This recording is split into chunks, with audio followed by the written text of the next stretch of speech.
தாய் தமிழ் உறவுகளுக்கு வணக்கம். அதிமுக எம்எல்ஏவிடம் 10 கோடி ரூபாய் குதிரை பேரம் அம்பலமானது என்ற தலைப்பில் இந்த காணொலியை காண்கிறோம். அதிமுக எம்எல்ஏவிடம் 10 கோடி ரூபாய் குதிரை பேரம் அம்பலமானது.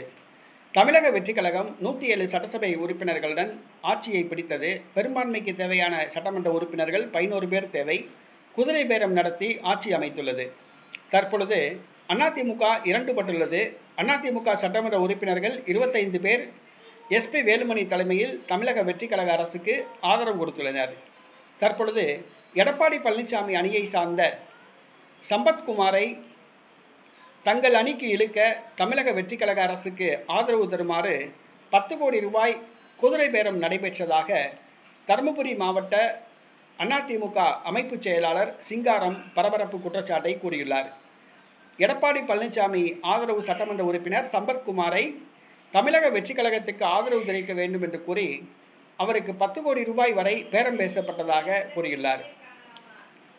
அதிமுக சட்டமன்ற உறுப்பினர்களுக்கு 15 கோடி ரூபாய் வழங்கப்பட்டதாக கூறப்பட்டது. தற்பொழுது எடப்பாடி அணியை சார்ந்தவருக்கு 10 கோடி ரூபாய் பேரம் பேசப்பட்டுள்ளதாக அந்த செய்தி வந்துள்ளது. தமிழ்நாட்டில் குதிரை பேரம் நடத்தி ஆட்சி அமைப்பது இதுதான் முதல் முறை. இதுக்கு முன்னால் உள்ள அரசாங்கங்கள் எல்லாம் தனி பெரும்பான்மை பெற்றன. 2006 கூட கருணாநிதி 95 சட்டமன்ற உறுப்பினர்களை பெற்றார். ஆனால் காங்கிரஸ் கட்சி ஆதரவுடன் 5 ஆண்டுகள் அவர் நிம்மதியாக ஆட்சி நடத்தினார். ஆனால் தற்பொழுது தமிழக வெற்றிக் கழகத்துக்கு 107 உறுப்பினர்கள் தான் ஆதரவு.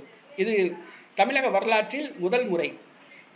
பெரும்பான்மை இல்லாத ஒரு அரசு தற்பொழுது குதிரை பேரம் நடத்தி மாற்றுக் கட்சி உதவியுடன் இப்பொழுது ஆட்சி அமைத்துள்ளது. குதிரை பேரம் நடத்தி தமிழ்நாட்டில் ஆட்சி அமைப்பது இதுதான் முதல் முறை. இதை மத்திய பாஜக அரசு கண்டுகொள்ள வேண்டும். CPI இதில் கவனத்தில் கொள்ள வேண்டும். ஏற்கனவே நரசிம்மராவ் பிரதமராக இருந்த பொழுது அவரது கட்சிக்கு பெரும்பான்மை கிடைக்க வேண்டும் என்பதற்காக ஜார்க்கண்ட் முக்தி மோர்ச்சா MPக்களுக்கு 4 கோடி ரூபாய் வரை 1995ஆம் ஆண்டு லஞ்சம் கொடுக்கப்பட்டது. அதே போன்று தற்பொழுது தமிழக வெற்றிக் கழகம் ஆட்சி அமைப்பதற்காக அதிமுக சட்டமன்ற உறுப்பினர்களுக்கு 10லிருந்து 15 கோடி ரூபாய் வரை குதிரை பேரம் நடத்தி அவர்களுடைய ஆதரவு பெறப்பட்டுள்ளது. இதை CPI விசாரித்து சம்பந்தப்பட்டவர்கள் மீது வழக்கு பதிவு செய்து நடவடிக்கை எடுக்க வேண்டும். ஏனென்று சொன்னால் இது தமிழ்நாட்டுக்கு மிகப்பெரிய ஒரு தலைக்குனிவு ஆகும். குதிரை பேரம் நடத்தி ஆட்சி அமைப்பது தமிழ்நாட்டுக்கு ஒரு மிகப்பெரிய தலைக்குனிவு ஆகும். ஆகவே CPI இந்த விஷயத்தில் கவனத்தில் கொள்ள வேண்டும், தலையிட வேண்டும். குதிரை பேரம் நடத்தியவர்கள் மீது வழக்கு பதிவு செய்ய வேண்டும்.